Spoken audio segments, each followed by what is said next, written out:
나로 말미암아 완성된 그 7의 천들이 있단다. 가라 이거죠. 그래서 듣지 못하는 자들의 귀가 더욱 막혀버리게 돼요. 그러나 반대로 듣는 자들이 있어요. 듣기 시작합니다. 그러다 어떻게 됩니까? 눈까지 떠요. 신봉사 보세요. 신봉사. 어쩌든 계속 뺑덕어미의 말을 듣다가 결국은 눈까지 뜨잖아요. 계속 들어야 돼요. 듣다 보면 떠져요. 그래서 욥이 말한 게 있어요. 제가 농담하는 게 아니에요. 욥기 42장 보세요. 정말 듣다가 눈 떠지는 거예요. 잘못된 것으로 들었을 때 눈이 안 떠지죠. 제대로 된 거 들으면 눈 다 떠집니다. 여기 몇 분이 눈이 캐심치레 하신 분들이 계신 것 같은데 지금 피곤해서 그렇지 우리야. 42장 마지막 장에 5절에 있어요. 3절로만 제가 먼저 할게요. 3절. 무지한 말로 이치를 가리는 자가 누구이니까. 욥이 자신을 놓고 얘기하는 거야. 나 무지했어. 내가 안다고 했는데 아무것도 몰랐네. 나는 깨닫지도 못한 일을 말하였고 스스로 알 수도 없고 헤아리기도 어려운 일을 말하였습니다. 내가 말하겠사오니 주는 들으시고 내가 주께 묻겠사오니 주여 내게 알게 해주세요. 이제부터는 주님을 개인 튜러라고 하나요? 선생님으로 둔 거네. 자, 5절 같이 한번 읽어봅시다. 내가 주께 대하여 귀로 듣기만 하였사오나 이제는 눈으로 주를 배움나이다. 이런 걸 회개라고 하는 거예요. 그러므로 내가 스스로 거두어드리고 이제 티끌과 제 가운데서 돌이키겠습니다. 내가 여태 잘못 알고 있었네요. 하나님. 주님을 거꾸로 알고 있었네요. 엉뚱하게 알고 있었네요. 여기서 벗어나는 겁니다. 그래서 이렇게 제자들은요, 그 평안의 복음을 가서 그들의 귀가 열릴 때까지 전하는 겁니다. 열게 하시는 하나님이 계심을 믿고 성령을 의지하여 전하라. 그래서 디모데후서 4장 젊은 디모데에게 사도 바울이 보내는 편지에서 디모데후서 4장 2절을 보세요. 여러분 성경에 꼭 가셔서 밑줄 그어놓으세요. 방문했다는 걸 흔적을 꼭 남겨주세요. 나중에 한번 또 방문하면 굉장히 반갑습니다. 내가 여기에 예전에 읽기는 했었구나 라고 무슨 말이었지? 라고 한번 생각하게 되거든요. 그러면 4장 2절 꼭 방문하셨습니다. 지금 너는 말씀을 전파하라. 때를 어떤지 못 어떤지 항상 힘쓰라. 범사의 오래 참음과 가르침을 어떻게 하랍니까? 이게 진짜 중요한 거예요. 전도는 이렇게 하라는 거예요. 전파할 때 어떻게 경책하며 경계하며 권하라. 나이스하게 가서 설득하라. 그들의 마음을 부드럽게 녹여서 데리고 와라. 이런 거 하나도 없어요. 세상과 화목된 자들에게 가서 전하라. 당신들은 지금 죽음의 지경에 이미 있는 것을 모르고 삽니다. 라고. 참된 은혜의 복음의 이야기를 들어야 합니다. 그래서 경책하는 거예요. 경계하며. 그래서 설교는 나이스하게 부드러운 말 몇 마디 하고 교인들을 편안하게 해서 아우 은혜스러웠어 오늘 설교가 이러고 나가면 안 돼요. 나올 때 큰 부담을 갖고 나와야 돼요. 교인들 얼굴이 다 그냥 못 씹은 얼굴로 나와야 되는 겁니다. 도대체 오늘 힘들어 죽겠어. 오늘 설교는 처음부터 끝까지 무슨 혼난 것 같아. 내 마음이 아주 부담스러워. 오늘 아주 난 죽는 줄 알았어.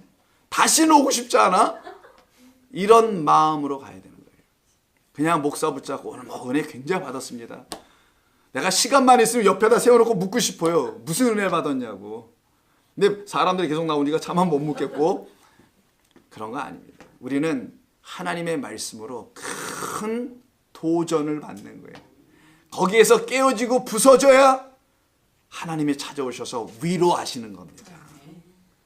그때 은혜를 체험하는 거예요. 그게 경책하고 뭐라고 했어요? 여기 지금 경계도 하라래요. 경계까지. 이런 말로 뭐하랍니까? 전파하라. 케로스라고 하는데 케르그마 전도하라는 얘기입니다. 그런 것으로 에스겔서 3장을 한번 볼까요? 이때 오래 참으로 가르치고 경책하는 거 이거 좀 설명해야 되는데 헬라어 안 하겠습니다. 다음에 이제 기회가 있겠죠. 너무 길어지니까 그 세 단어는 나중에 할게요. 이게 전부 다 굉장히 중요한 의미인데 다음에 하기로 하고 에스겔서 3장 볼게요. 대신에 에스겔서 3장 7절 한번 보세요. 여기도 아주 거의 뭐 똑같은 말씀이 나와요. 그러나 이스라엘 족속은 이마가 어떻게 해요? 굳고 마음이 굳어. 이마가 굳은 것도 뭐야? 내 말을 듣고자 아니하리니 이제 이마가 굳었다는 게, 저 이마는 머리 쪽이니까 머리가 단단하다라는 거예요. 이게 어떻게 되는 거예요? 이마가 굳었다는 표현하죠. 그 이마는 항상 하나님의 말씀을 붙여야 되는 곳인데, 그 이마에 그 말씀을 붙이라고 하잖아요. 그래서 그 하나님의 말씀이 들어가지 않는 거예요. 이게 지금 여기. 자, 이마가 굳었어요. 그래서 마음이 굳어 네 말을 듣고자 아니하리니 이는 내 말을 듣고자 아니하는 것이란다. 너를 버림이 아니라 나를 버림이야. 이 얘기 하시는 거예요. 너를 버림이 아니라 나를 버림이야. 11절도 보실까요? 사로잡힌 내 민족에게로 가서 그들이 듣든지 아니 듣든지. 사도 바울이 이런 걸 가지고 그대로 쓰는 겁니다. 그들에게 고하여 이르기를 주 여호와의 말씀은 이러하다라고 전하라. 주 여호와의 말씀은 이러한 것이다. 때에 주의 영이 나를 들어 올리시는데 내가 내 뒤에서 크게 울리는 소리를 들으니 찬송할지어다. 여호와의 영광이 그의 처소로부터 나오는도다. 주의 영의 음성이 계속 들리죠. 자, 하나님의 말씀을 전하는 겁니다. 여호와의 말씀을. 사람의 말, 인간의 말, 세상 돌아가는 이야기, 어떻게 자녀를 잘 키우는 이야기, 신앙생활 어떻게 ABC 잘하는 이야기, 이런 거 하는 게 아니에요. 교회는요, 우리들의 영혼을 다시 세워놓는 겁니다. 이것을 하는 일이 바로 전도 선교라는 거예요. 그래서 전도와 선교라는 것은 사람을 나의 말로 설득하고 그들에게 그럴싸한 말들로 그들을 감동시키는 게 아니에요. 오늘 정말 은혜로웠어요. 눈물이 그냥 막 났어요. 뭐 감동이 됐대. 근데 그게 예화야 보니까. 예화의 감동 먹었어. 그 예화가 떨어지면 저 드라마 한 부분까지 동원해서라도 감동을 일단 전해줘야 돼요. 감동에 전부 다 얽매여 있는 이 시대의 설교가들. 그 독에 취한 거지. 그 늪에 빠진 거고요. 그 올무에 걸린 겁니다. 그래서 감동을 받지 않으면 성도들이 두려운 거야. 설교자가 앞에 서가지고. 여러분 설교 안 하고 와서 모르시죠. 그런데 전부 다 얼굴이 썩어 있어. 이렇게. 몇 분은 깊은 수면에 빠져 있기도 하고 설명 기쁘지가 않아. 본인도 또 무슨 말을 하는지도 자신도 모르면서 앉아있는 분들까지 다 그러고 있어. 그러니 본인이 어떻게 하겠어요? 이거는 안 되겠다. 다음 주에는 재밌는 거 몇 개 좀 들고 나와서 좀 섞어가지고 해야 되겠다. 그러고 섞었다고 하는 겁니다. 재밌어요? 그래서 말씀을 전한다는 것은 내 말로 곧 하나님의 말씀으로만 전하는 것이다 라는 거예요. 그래서 우리 교회가 참 그렇지 않습니까? 우하하하. 그러면 어떤 일이 일어나는가가 중요해요. 그 말씀에 합당한 자들이 나와요. 이것 때문에 제가 여기까지 온 겁니다. 그 여호와의 말씀을 전하면 그 평강의 말씀에 합당한 자들이 나와요. 그들은 영접할 것이다. 그리고 오늘 14절에 뭐래요? 그들은 들을 것이다. 근데 듣지 않는 자가 있단다. 누구예요? 그 말씀에 마땅하다라고 말하지 않는 자들. 그래서 그가 합당하지 않은 자들, 듣지 않게 될 것이다. 이렇게 둘로 완전히 separation, 분리될 거야. 이런 말을 전해줘야 분리되지. 어떻게 내 교인들이 서로 그냥 다른 걸 그냥 통합시키려고 애를 써. 막 그냥 묶어가지고 교회가 잠잠해야 된다고 말하면서 어떻게든지 교회를 그냥 분란을 일으키지 않도록 그냥 장로님들 다 동원시켜갖고 가서 잠잠하게 시키라고 난리하고. 그런 일 우리 교회는 안 합니다. 알아서 나가. 그냥 시끄럽게 하고 나가든 크게 떠들거나 조용히 나가든 진리의 복음의 말씀을 듣고 싶지 않으면 그냥 가요. 다른 데 가면 돼. 교회 많은데 왜 그래? 안 그래요? 가면 됩니다. 우리는 안 잡습니다. 우리는 정말 합당한 자들은 꽉 잡고 앉혀놓고 가리키고 하나님의 나라로 바꿔야 될 그 사명을 감당하기에 시간이 없어요. 그런 거 뒤치다거리하고 그런 뭐 분란 이런 걸 두려워가지고 교회가 분쟁이니 깨졌니 이런 소리에 시간 뺏기고 정력 뺏기고 마음 뺏기고 나이까지 들 필요가 하나도 없어요. 나이 드는 것도 서럽다면서. 그래서 하나님의 말씀에 합당할 거냐, 그 말씀에 합당하지 않을 거냐를 너희들은 가보면 다 안단다. 내 제자가 돼 있으면은. 근데 제자가 안 된 인간들은 가보면 거꾸로 하고 있어. 이거를. 합당한 자들은 제자가 합당하지 못하게 만들어 놓고 합당할 자들은 또 제자. 아이고 주여. 이 둘을 완전히 나눠주고 구별되는 세퍼레이션이 일어난다는 거예요. 무슨 죄인과 의인을 우리가 나가서 구별하라는 그런 얘기가 아닙니다. 저 호모섹슈얼리티를 보세요. 이런 얘기 가서 하라는 얘기가 아니에요. 저런 이 소돔과 고모라 같은 저 캐스트레일리에 있는 저 동네를 가서 우리가 전도합시다. 이 세상을 복음화 시키십시다. 뭐 성시화 운동이라는 거 그런 거 한다면서요. 그냥 집에서 열심히 성경 보세요. 자기 영혼이나 구원하고. 무슨 세상을 도시를 무슨 바꿔요 우리가 쓸데없이. 그런 거 왜 해? 성시화 운동 같은 것들을. 교회나 제대로 잘하면 됩니다. 그래서 하나님께서는 에스겔에게 에스겔 3장 17절, 우리 아직 에스겔 안 떠났네. 17절부터 21절에서 인자야, 내가 너를 이스라엘 족속에 뭘로 세워요? 파수꾼으로 세워요. 파수꾼은 밤새 안 자고요, 졸더라도 보초 쓰는 제 망대 올라가서 보초병에게 파수꾼입니다. 자, 꾼이라고 하니까 지금 굉장히 이게 천해 보이는데 이게 천한 직업이 아니에요. 이게 굉장히 중요한 겁니다. 에스겔 3장 17절 1153면 파수꾼으로 세웠으니 너는 내 입의 말을 듣고 나를 대신하여 그들을 깨우치라. 그래서 파수꾼 잠자지 않는 자예요. 네가부터 잠 어떻게 하겠니? 아무리 앉아서 존다 하더라도 너는 졸면 안 되지. 깨워서 너 그 말씀 전해야지. 가령 내가 악인들에게 말하기를 너는 꼭 죽으리라 할 때 내가 깨우치지 아니하거나 말로 악인에게 일러서 그의 악한 길을 떠나 생명을 구원하게 하지 아니하면, 파수꾼 에스겔이 얘기하는 거예요. 그 악인은 그의 죄악 가운 중에서 죽으려니와 내가 그 핏값을 너에게서도 찾을 거야. 요거 잘 기억하세요. 오늘 평안이 어떻게 되는지, 너에게로 다시 돌아온다 얘기했었죠 아까. 그걸 기억해 놓으시고, 내가 악인을 깨우치되 그가 그의 악한 마음과 악한 행위에서 돌이켜 지지 아니하면 어떻게 된대요? 그는 그의 죄악 중에서 죽으려니와 너는 내 생명을 보존할 거야. 너는 괜찮아. 너는 그 평안 계속 갖고 있을 거야. 그 평안 너에게 돌아온다라는 거예요. 너는 그 평안 빼앗기지 않아. 너는 말씀을 때를 얻든지 못 얻든지 전하기만 해. 그거 안 하면 그 핏값 내가 너에게서 찾을 거야. 파수꾼들아 라고 말씀하시는 겁니다. 그래서 이때 21절 다시 한번 보시면요, 넘어가서 그러나 내가 그 의인을 깨우쳐 범죄하지 아니하게 하므로 그가 범죄하지 아니하면 정녕 그는 살리니 이는 깨우침을 받음이며 너도 내 영혼을 보존하리라. 근데 여기서 의인이 나와요. 아니 의인을 왜 깨우치러 갑니까? 생각해 보세요. 의인은 이미 깨우친 사람 아니에요? 그러나 내가 그 의인을 깨우쳐 범죄하지 아니하게. 그럼 그 의인은 착각한 의인이라는 거지.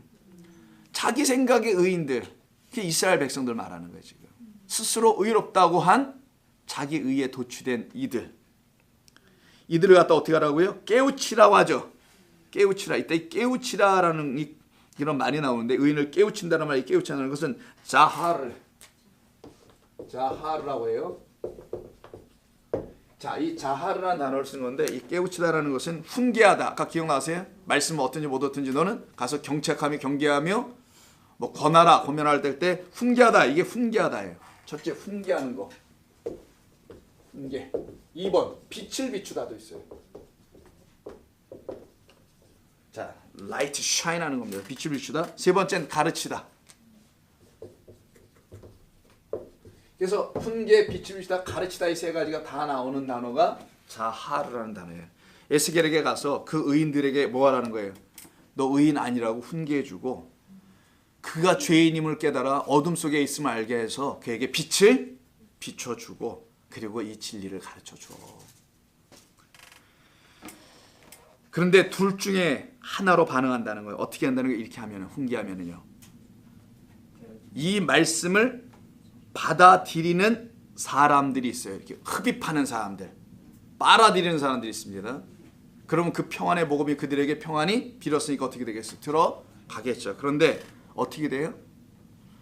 그 평안을 받지 않고 거부하면 그 평안이 너희에게 어떻게 한다고 그래서 아까 돌아온다는 게 뭐예요? 아까 그 이마 갖고 딱딱한 데 던져놨으니 어떻게 됩니까? 튕겨 나오는 거예요. 씨 뿌린 자의 비유 아시죠? 길가, 딱딱한 땅, 거기서는 아무것도 자란 것이 없어요. 바로 그 상태에 있는 존재들. 그래서 튕겨져 다시 나오는 거예요. 그래서 복음을 전하면은, 참된 진리의 말씀을 전하면 불편한 말을 전하는 건데, 사실은 굉장히 그걸 전하면 튕기는 사람, 굉장히 튕기죠. 굉장히 튕겨서 거부해. 내가 왜 죄인이야?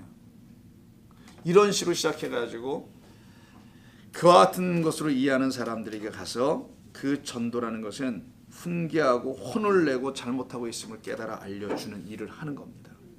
만일 이 일에 합당하지 아니하면은 그 평안이 너에게 돌아온다는 거. 튕겨져 돌아온다. 너에게 돌아갈 것이다. 즉 그들의 박해나 핍박으로 너희는 더 분명히 깨달아 알게 될 것이라는 거. 무엇을? 너희에게 내가 준 나의 평안이 너희를 이 세상이 주는 거짓된 평안으로부터 분리하여 구분하여 놓았음을 너희는 더 확실히 알게 될 거야. 확인받게 될 거야. 그래서 예수를 온전히 알아가게 되게 되면 여러분들 모두도요, 이 땅에서의 삶이 더욱더 분명해지게 되는 이유가 거기 있어요. 흐리멍텅해지지 않습니다. 예수를 명확히 알면 알수록 세상과 다르다는 것을 확실히 알고 다름으로 살아가게 돼 있어요. 어중이 떠중이로 뭐에 못한 데 살지 않아요. 예수 믿는 사람. 더욱더 섞이지 않게 됩니다. 세상이 주는 거짓된 평안들과 섞이지 않아요. 사람도 섞지 않는다는 건 말이 아니에요. 가서 열심히 같이 부딪히고 살겠죠. 하나님과 평안을 이루게 하는 것이 아니라 세상과 그 세상 속에서 주는 어떤 힘을 가진 자들에게서 얻고 싶어하는 평안이 있어요. 나 저거 가지면 될 것 같은데, 내 삶이 괜찮을 것 같은데 라는 그런 거, 그 평안을 유지하기 위해서 자기의 영혼과 믿음을 다 팔아버리고 다시 어디로 돌아가는 자들? 애굽으로 돌아가는 자들이라는 거예요. 자, 그래서 그러니 우리 제자들이라는 우리 사람들은요, 우리들은 세상이 좋아하면 안 되는 거예요. 사실은 우리가 세상을 좋아할 일도 없지만 세상이 여러분들 막 좋아해. 이럴 때 그때 들통나는 겁니다. 나는 아무리 안 좋아했다고 얘기했는데 세상이 막 와, 여러분들 막 좋아해요. 막 들통나는 거예요. 그때 물 안 좋아해, 안 좋게 좋아했네. 막 세상이 좋아해. 보니까 주변의 친구들이 그냥 완전한 세상의 친구들이, 그 친구들과 내가 복음을 전하려고 그랬대. 복음은 무슨 복음을 전해? 그래서요, 너무나 다르다는 사실을 알아야 되는 거예요. 우리는 세상이 좋아할 수가 없어요. 왜냐하면 우리는 다르기 때문에 그렇습니다. 그러나 두려워하지 말라, 염려하지 말라. 괜찮아, 괜찮아, 아무개야, 괜찮아.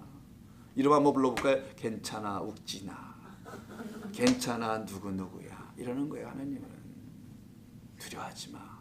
요한복음 15장 한번 보세요. 18절 19절입니다. 요한복음 15장 18절 19절 15장 18절 19 여기 있네요. 자, 세상이 너를 미워하면 너희보다 먼저 나를 미워한 줄을 알면 돼. 너희가 세상에 속하였으면 세상이 자기의 것을 사랑할 것이나 너희는 세상에 속한 자가 아니요 도리어 내가 너희를 세상에서 끄집어냈잖아. 택하였기 때문에 세상이 그래서 너를 미워할 수밖에 없게 되는 것이란다. 16장 33절 이것을 너희에게 이르는 것은 너희로 내 안에서 평안을 누리게 하려 함이라. 세상에서는 너희가 환난을 당할 것이야. 그러나 담대하라. 내가 그 세상을 이미 이겼단다. 너희로 내 안에서 평안을, 내가 세상이라는 그 거짓된 것을 주는 그 세상을 이겼다는 얘기인 거예요. 내 평안으로. 세상에서는 그래서 너희가 내가 환난 당하고 십자가에서 죽임 당한 것처럼 너희도 그렇게 환난을 당할 것이나 두려워하지 말라. 너는 이미 죽지 아니하느냐 나와 함께. 너희가 죽지 않았으면 두려워할 것이지만 너희가 나와 이미 죽었으면 너희는 두려울 게 없단다. 이게 믿음이라는 거예요. 예수와 함께 죽는다는 게 바로 그겁니다. 나 죽었는데 뭐. 내가 이 땅에 없는 걸 어떻게 해. 그냥 지금은 살아가는 것뿐이지. 그래서 어떻게 하랍니까? 14절에 먼지를 털고, 오늘 본문 14절에서 먼지 털고 나오라네. 왜 먼지요? 그 동네에 먼지가 많았나요? 먼지라는 단어가 코니오르토스, 코니오르토스라고 해요. 쓸데가 없네요.